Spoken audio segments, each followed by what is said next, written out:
যোৱা 20 মাৰ্চৰ পৰা 7 দিনীয়াকৈ ভাগৱত পাঠৰ আৰু অখণ্ড ভাগৱত পাঠও ভাগৱত ব্যাখ্যাৰ আয়োজন কৰা হৈছিল। এই আয়োজন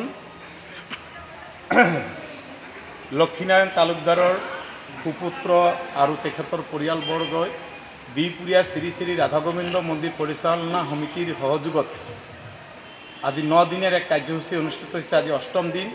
ইতিমধ্যে অখণ্ড ভাগৱত পুৰাণৰ পাঠ সম্পূৰ্ণ হৈছে, ভাগৱত ব্যাখ্যাৰ পাঠ সম্পূৰ্ণ হৈছে। আজি ভাগৱত লৈ 8ম দিনা আমি বিহপুৰীয়া নগৰৰ অনুষ্ঠিত মঠ মন্দিৰ নামঘৰ বিশেষকৈ আমাৰ এই অক্ষয়বন্তীৰ বৰনামঘৰত আমি আজি উপস্থিত হৈছোঁ।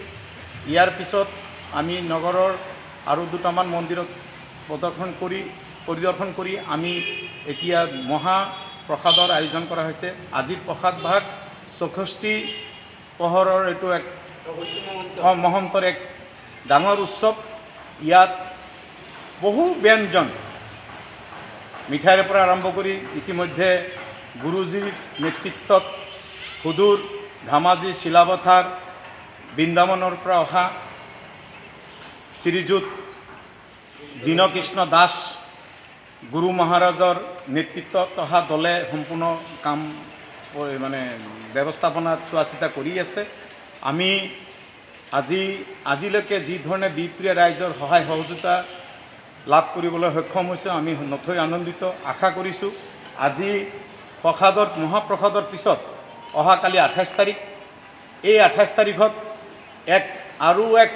আমি ইয়াত আমাৰ যি এটা সংমিশ্ৰণ, এই সংমিশ্ৰণত আমি এক নতুন অধ্যায় শ্ৰী শ্ৰী ৰাধা গোবিন্দ মন্দিৰত আমি এক ভাওনাৰ আয়োজন কৰাইছোঁ।